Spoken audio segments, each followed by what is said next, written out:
नमस्कार, प्रखर राजपूत को देख रहे हैं आप। आज तारीख है 22 दिसंबर साल 2025 और इजराइल, फिलिस्तीन, लेबनान समेत पूरी दुनिया की खबरों के साथ एक बार फिर से आपके सामने हाजिर हुआ हूं। इस वीडियो में हम आपको बताएंगे कि इमरान खान जिनको 17 साल की सजा मिली है, इस 17 साल की सजा मिलने के बाद इमरान खान ने अपनी आवाम से कुछ ऐसी बात बोल दी है जिसके बाद इस समय पाकिस्तान की जो सरकार है वो थर थर कांप रही है। और साथ ही इस समय इजराइल की सरकार ने एक बड़ा ऐलान किया है पूरी दुनिया में रहने वाले यहूदियों के लिए। ये भी एक बहुत बड़ी अपडेट है, इसके बारे में भी हम डिटेल बातचीत करेंगे। वहीं ईरान की IRGC एक सीक्रेट मिलिट्री एक्सरसाइज करने वाली है और इसको लेके इजराइल के पास जब इनपुट पहुंचा तो इजराइल की सरकार डर के भाग के इस समय अमेरिका के सीनियर डिप्लोमेट के पास जाके बताने वाली है कि अब इजराइल पे ईरान किसी भी वक्त हमला कर सकता है।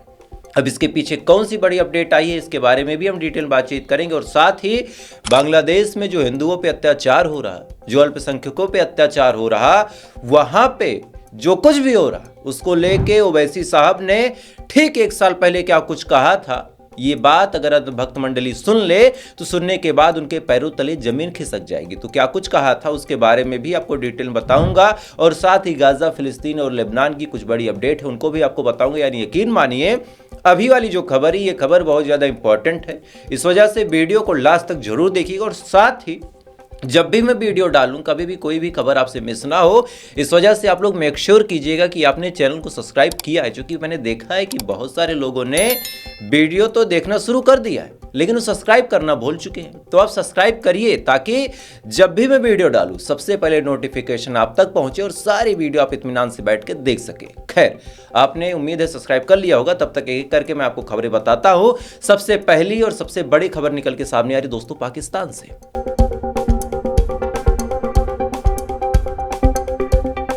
पाकिस्तान में क्या कुछ चल रहा है, डेमोक्रेसी का क्या हाल है, बताने की जरूरत नहीं है, आप लोग बखूबी जानते हैं। और इसी कड़ी में एक नया खुलासा ये हुआ है कि पाकिस्तान के पूर्व प्राइम मिनिस्टर इमरान खान को 17 साल की सजा हो गई है। तोसा खाना एक मामला है जिसमें यह आरोप लगाया गया कि पाकिस्तान के प्रधानमंत्री इमरान खान और उनकी जो बीबी हैं बुशरा बीबी, उन्होंने साउथ अफ्रीका से और साथ ही सऊदी अरब से अलग अलग मामलों में खूब सारे महंगे सामान लिए। एक तो बुल्गारी का सेट था, साथ ही कुछ लग्जरी गाड़ियां थी और इन गाड़ियों को लेके ठीक ठाक बिजनेस देने का काम भी किया था। और इन गाड़ियों और इन गहनों की प्राइस को कभी भी सीरियसली डिक्लेयर भी नहीं किया था। अब वही है कि जब सत्ता गई तो मामला उल्टा पड़ा और इसी को लेके इस समय वहां की कोर्ट ने यानी पाकिस्तान की कोर्ट ने इमरान खान और उनकी पत्नी को 17 साल की सजा सुना दी। अब जैसे ही 17 साल की सजा सुना दी गई, इमरान खान ने एक बयान दे दिया। इमरान खान ने कहा कि अब मेरे लोगों को सड़कों पे आने की जरूरत है, क्योंकि यहाँ की जो कोर्ट है वो सरकार के साथ मिलकर काम कर रही है। अब जैसे ये बात इमरान खान ने बोली, सरकार अंदर से हिल गई। सरकार के अंदर डर है, चूंकि जब इमरान खान को लोग नहीं देख पा रहे थे, बीच में न्यूज़ निकल के सामने आई थी कि इमरान खान को शायद जेल में मरवा दिया, तो उस दौरान भी हजारों की तादाद में लोग आए थे और उस टाइम तो खबर कंफर्म भी नहीं थी, तब भी आए थे। लेकिन इस बार तो इमरान खान ने खुद बुलाया है, अपने लोगों को कहा है कि सड़कों पे उतरिए, ये जो नाइंसाफ़ी हो रही है इस नाइंसाफ़ी के खिलाफ आवाज़ उठाइए। तो बहुत ज़्यादा चांसेस है कि पाकिस्तान के अंदर भी गृह युद्ध जैसी चीज़ें देखने को मिल जाए। चूँकि आवाम में ठीक ठाक तादाद ऐसी है जो इमरान खान को सपोर्ट करती है, ठीक ठाक लोग ऐसे हैं जो इमरान खान को चाहते हैं कि वो प्रधानमंत्री बने और जेल से बाहर आए। और इमरान खान ने अब उन लोगों से मदद मांगी है तो ऑब्वियस सी बात है वो लोग मदद करने के लिए आगे आएंगे। सरकार ताकत के साथ उनका दमन करने की कोशिश करेगी और जब ऐसी चीज़ें होंगी तो फिर उसका रिजल्ट क्या होगा आप बखूबी समझ सकते हैं। खैर, इधर पाकिस्तान में ये तमाम चीज़ें दोस्तों चल ही रही हैं। इधर बड़ी अपडेट निकल के सामने आ रही है ऑस्ट्रेलिया से। ऑस्ट्रेलिया में यहूदियों के ऊपर जो हमला हुआ था, जहाँ पे गोली मार के 15-20 लोगों को मार दिया गया था, उस मामले में 2 बड़े खुलासे हुए हैं। पहला बड़ा खुलासा ये हुआ है कि जिस बॉन्डी बीच पे हमला हुआ वहाँ के लोगों की किस्मत बड़ी अच्छी थी, चूँकि इन लोगों ने केवल गोलियाँ नहीं चलाई थी बल्कि एक हैंड ग्रेनेड बम भी फेंका था। मतलब बम से भी हमला हुआ था यहूदियों के ऊपर। वो तो गनीमत रही कि समुद्र का किनारा था, बीच था और लहरें आ रही थी, तो जब बम फेंका गया तो गलती से वो बम पानी में जाके गिरा और वहीं पे वो डिफ्यूज हो गया, फटा नहीं, क्योंकि पानी ने उसके बारूद को नष्ट कर दिया, ख़त्म कर दिया, उसमें वो ताकत नहीं बची कि वो जल सके। अदरवाइज अगर बम फट जाता तो कई और यहूदियों की मौत हो सकती है। ये बड़ा खुलासा इस समय ऑस्ट्रेलिया की पुलिस ने किया और साथ ही एक और बड़ा खुलासा किया कि जिन हमलावरों ने हमला किया था उन्होंने इसकी पहले से तैयारी की थी। बाकायदा सिडनी के बाहर जाके उन लोगों ने ट्रेनिंग ली थी और ट्रेनिंग लेने के बाद ही उन लोगों ने हमला किया था। और अगर बम और ये ट्रेनिंग सही से काम कर जाते तो शायद हजारों लोगों की जान चली जाती। वो तो भला हो अल अहमद का, जिसने अपनी जान पे खेल के इन यहूदियों की जान बचाई। खैर, इधर ये तमाम चीज़ें दोस्तों चल ही रही हैं। इधर बड़ी अपडेट निकल के सामने आ रही। द टाइम्स ऑफ इजराइल के हवाले से ये न्यूज़ आपको बता रहा हूँ, अपनी स्क्रीन पे देख भी सकते हैं कि ईरान की IRGC अब एक मिलिट्री एक्सरसाइज करने वाली है। यानी वो अपने सैनिकों के साथ जंग का प्रैक्टिस करेंगे, एक्सरसाइज करेंगे, अभ्यास करेंगे। और ये चीज़ें इजराइल को इस कदर डरा रही हैं कि इजराइल के लोग इस समय अमेरिका पहुंच चुके हैं ये बताने के लिए कि भाई साहब, ईरान की ये जो एक्सरसाइज है, कहीं ऐसा तो नहीं कि ये सीक्रेटली हमारे ऊपर हमले की तैयारी कर रहे हैं। कहीं ऐसा तो नहीं कि ईरान ऐसे एक्सरसाइज करते करते, मतलब इधर मारते मारते कभी घुमा के इधर मार दे और हमारे ऊपर मिसाइल आके गिर जाए। ध्यान दो अमेरिका वालों, मदद करो हमारी, क्योंकि ईरान की एक्सरसाइज बड़ी खतरनाक हो रही है। और अगर ये इतनी खतरनाक है तो ये जंग लड़ेंगे तो कितनी खतरनाकी के साथ लड़ेंगे। ये चीजें इजराइल को इस कदर डरा रही दोस्तों कि इजराइल भाग के अमेरिका पहुंच गया।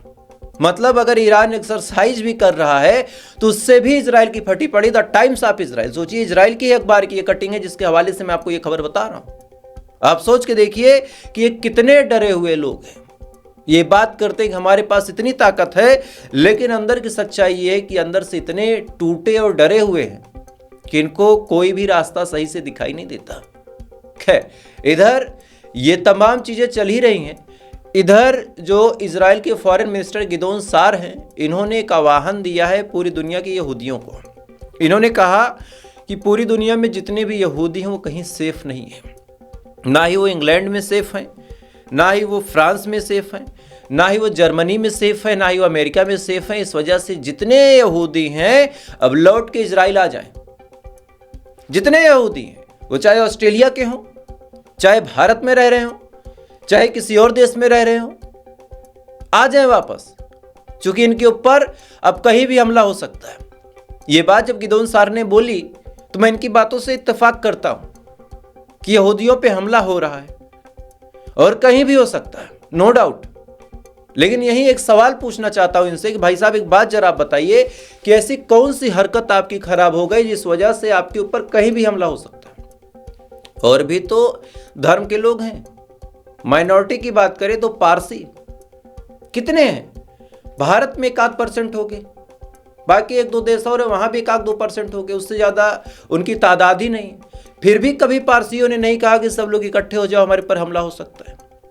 एक समुदाय है जैन समुदाय, उसने आज तक नहीं कहा कि हमारे पर हमला हो सकता है, भाई सब इकट्ठे हो जाओ। ये यहूदियों ने ही क्यों बोला? क्यों बोला? इसके पीछे बड़ी वजह यह है कि आपकी हरकतों और आपकी करतूतों में कुछ तो ऐसी कमी है जिस वजह से पूरी दुनिया में आप लताड़े जाते हैं। आप जहां ताकतवर होते हैं, आप जहां मेजोरिटी में होते हैं, वहां आप अपने आसपास के लोगों को जीने नहीं देते। गाजा में आपने क्या कुछ किया, उसी का रिजल्ट है कि आज पूरी दुनिया में आप मारे जा रहे, क्योंकि Karma is just like 6-9, you will get what you give. कर्मफल हमेशा लौट के आता है। आप जो करोगे वो घूम घुमा के आपके पास वापस आएगा जरूर। वो मेरे लिए भी लागू है, आपके लिए भी लागू है, इजरायलियों के लिए भी लागू है, मुसलमानों के लिए भी लागू है, सबके लिए लागू है। खैर, तो यही वजह है कि भाई साहब बुला रहे हैं। अब बुलाने के बाद कौन आता है कौन नहीं आता ये तो बात की बात है, लेकिन आज पूरी दुनिया के यहूदियों में एक डर है, और डर इनकी अपनी हरकतों अपनी करतूतों की वजह से है। खैर, इधर ये तमाम चीजें दोस्तों चली रही। इधर बड़ी खबर निकल के सामने आ रही रशिया से। रशिया ने 1300 ड्रोन दागे हैं, 1300 ड्रोन यूक्रेन के ऊपर, और 1300 ड्रोन के साथ 1200 गाइडेड बम मारे। 1200, सोचिए 1300 ड्रोन, 1200 गाइडेड बम और 9 मिसाइलें। क्यों मारा? यूक्रेन को तबाह क्यों कर रहा रशिया? क्योंकि बात यहां इज्जत की है। कल मैंने आपको बताया था कि पुतिन साहब ने कहा कि अगर वेस्टर्न वाले हमसे इज्जत से बातचीत करें तो हम जंग रोक देंगे। लेकिन जब तक ये यूरोप वाले, जब तक ये अलग अलग देश यूक्रेन को फंड देके ये सोचते रहेंगे कि वो रशिया को हरा लेगा, तब तक तो हमला नहीं रुकेगा, चाहे पूरी दुनिया की कोई भी ताकत लग जाए। इसी के साथ आपको बताऊं कि 2026-27 के लिए ही यूरोप ने 90 बिलियन यूरो, सोचिए डॉलर से भी ऊपर होता है यूरो, कन्वर्ट करेंगे तो कई हजारों करोड़ या से लाखों करोड़ में तादाद जाएगी, मतलब कई लाख करोड़, इतनी बड़ी रकम, कई देश की जीडीपी से भी ऊपर है। 90 बिलियन यूरो के करीब की रकम यूक्रेन को देने के लिए यूरोपियन कंट्रीज ने इकट्ठा कर लिया है। क्यों देना है यूक्रेन को? ताकि यूक्रेन रशिया के खिलाफ लड़ता रहे। तो ये वेस्टर्न वाले जंग को ऐसे परोसते हैं कि मानो कोई बच्चों का खेल हो, और जिसके ऊपर ये दाव लगाते हैं आज तक वो कभी जीता नहीं। ये भी एक गजब की किस्मत की बात है। खैर, इधर ये तमाम चीजें दोस्तों चल ही रही है। इधर अब आपको बड़ी खबरें कुछ और बताता हूं, जिन खबरों को जानना बिल्कुल जरूरी है। छत्तीसगढ़ में एक जगह लगता है, एक जिला है काकोरी जिला, और इस जिले में क्रिश्चियन और आदिवासियों के बीच झड़प देखने को मिली है। मामला एक लाश को दफनाने को लेके हुआ। आदिवासियों ने कहा कि ये जमीन हमारी है, क्रिश्चियन ने कहा ये जमीन उनकी है। इसी के बाद वाद विवाद बढ़ा, आदिवासियों ने हमला करना शुरू किया। शुरुआत में ईसाइयों ने भी किया, और उसके जस्ट बाद आदिवासियों ने चर्च को भी जला दिया, आदिवासियों ने ईसाइयों के घरों को भी जला दिया, और साथ ही हिंसक हमला हो रहा है इस समय। उसका वीडियो आप स्क्रीन पे आप देखें। ये आप देख सकते हैं, यहाँ पे तोड़ दिया गया, ये पूरी तरह से तोड़ा गया घर को। प्रार्थना कुछ भी बचा नहीं पाई, यहाँ पे भी आगजनी की घटना को अंजाम दे दिया गया है। इस वीडियो में आप साफ तौर पे देख सकते हैं कि किस हिसाब से आदिवासियों ने तबाही मचाना शुरू कर दिया है। लेकिन ताज्जुब की बात यह है कि ईसाइयों की सुरक्षा की कोई जिम्मेदारी नहीं है। ये तो एक फैक्टर है, लेकिन एक फैक्टर ये भी है कि सबसे पुरानी जाति अगर कोई है इस देश में तो वो आदिवासी ही है, सबसे पुराना। जो कि आदिवासी का मतलब, आदि का मतलब ही होता है कि शुरू, और वासी का मतलब होता है रहने वाला। ईसाई कब आए? ईसाइयों की जमीन भारत में कब से हुई? जब अंग्रेज आए उससे पहले यहां कौन ईसाई था? यहां पे मुस्लिम और हिंदू रहते थे। और आदिवासी तो शायद हर सभ्यता से पुराने हैं, ये जंगलों में रहने वाले लोग हैं। और अगर इनकी जमीन पे लगातार हमला होगा तो ये कब तक बर्दाश्त करेंगे? आप सोचिए, पूरी दुनिया, पूरे भारत के बड़े बड़े लोग आदिवासियों के ही पीछे पड़े। कभी जंगल काटा जाएगा तो आदिवासी बेचारे लड़ते हैं, कभी पहाड़ खोदा जाएगा तब आदिवासी बेचारे लड़ते हैं। जब ये लड़ते हैं तो इनको नक्सलवादी करार देके इनका एनकाउंटर भी कर दिया जाता है। कड़वी सच्चाई है, लेकिन इसको स्वीकार कीजिए। समस्या इन बेचारों के साथ ये है कि इनके पास पैसा नहीं है, इनमें से ज्यादातर लोग वोट वगैरह नहीं देते हैं, इनका कोई बड़ा नेता नहीं है। इस वजह से हर जगह बेचारे मारे जाते हैं। और आज हमको आपको इनके लिए खड़ा होना होगा, क्योंकि ये जो ताकतवर लोग हैं इनको हमेशा से ही पीसते। आप सोचिए, पहाड़ खोदा जा रहा, उसको लेके भी बेचारे आदिवासी लड़ रहे हैं, सीने पे गोली खा रहे हैं। हम आप क्या करेंगे? स्टेटस लगा देंगे। हम आप क्या करेंगे? इससे ज्यादा बहुत करेंगे, वीडियो में बना दूंगा, आप शेयर कर देंगे। इससे ज्यादा हम आप क्या कर सकते हैं? सीने पे गोली बेचारे ये खाते हैं। खैर, इधर ये तमाम चीजें दोस्तों चल ही रही है। इधर अब आपको बीजेपी विधायक का एक गजब का चेहरा दिखाता हूं। ये महाराष्ट्र के विधायक है पराग शाह। ये एक रिक्शे वाले को ऑन कैमरा थप्पड़ मारते, पहले उसका वीडियो देख लें।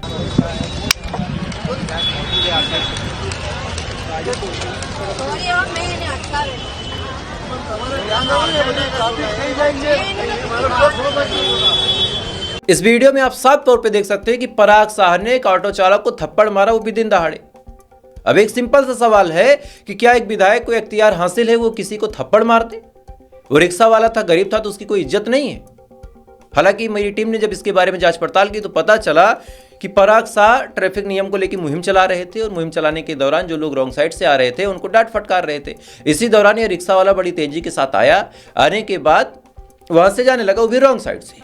यही बात पराग शाह को पसंद नहीं, उन्होंने गुस्से में थप्पड़ मार दिया। लेकिन सवाल ये नहीं है रिक्शे वाले की गलती थी, आप उसका चालान करते, रिक्शा जब्त करवाते या फिर कुछ भी करते, लेकिन आप एक जनप्रतिनिधि हैं, आपको लोगों ने वोट देके जिताया है। इस वजह से नहीं कि आप थप्पड़ मारे। आपके अंदर वो शालीनता, आपके अंदर वो गंभीरता होनी चाहिए थी कि रिक्शे वाले को प्यार से समझाते, या फिर बहुत नाराज होते उसका चालान कटवा देते, उसको जेल भिजवा देते, उसको फांसी चढ़वा देते, बस जो भी होता लीगल टर्मिनोलॉजी में होता।